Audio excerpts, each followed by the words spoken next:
Hi, authors. So we're back again with another set of signs of underdeveloped writing. So we talked about repetitive use of certain words. We talked about excessive filler words. We talked about run-on sentences. We talked about unrealistic dialogue. We talked about excessive dialogue tags. We talked about glaring plot holes, not potholes. The next one is character name changes throughout the book.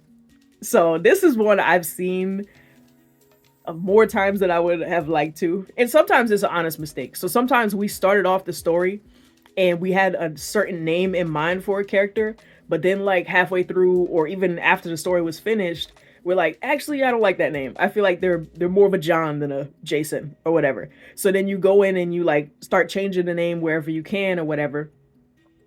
If that happens, um it sometimes we can miss a few basically, and then it will seem like we just forgot our character's name and then remembered it later on. So one quick easy way to fix this is to use the control find option, like how we said in a prior video.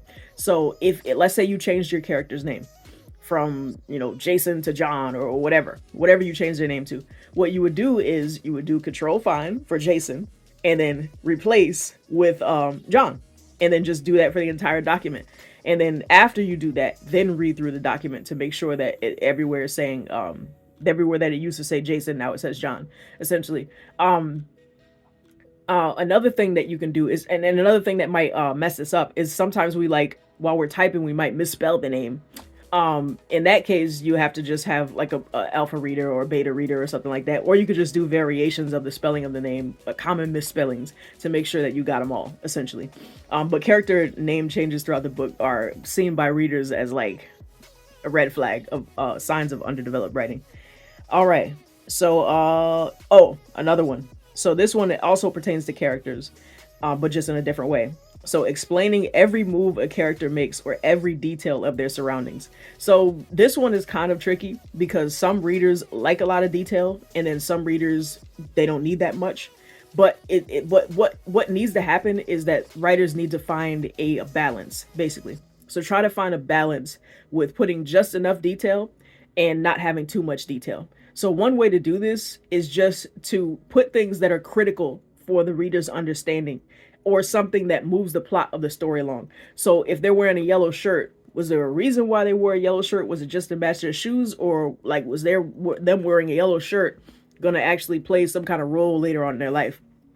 Or like if they're wearing a certain brand. Now it's okay to mention, a brand here and there, but not to, like, we don't have to mention like the brand of their shoes versus the brand of their glasses versus the brand of this. After that, it's going to seem like more of a commercial than a book. So if we want to show that this person has expensive taste, then you could just say that, one of the brands that they're wearing, or the $6,000 shoes or whatever. You don't even have to say the name of the brand. You could just say the price of of whatever it is, and then keep it moving from there. And then the reader will pick up on the fact that this person has expensive taste, or they're a very sophisticated individual, or whatever. So try to make the details critical, basically. So when in doubt, just say, is this critical? Is this something that that will move the plot along in the story, or is this something that will shed more light into the type of character that I'm writing? And if you feel like the answer to both of those is yes, then include it. But if you feel like the story could move along without this detail, then you could just take it out. So we'll stop right there, and then I'll come back with some more. Talk to you soon.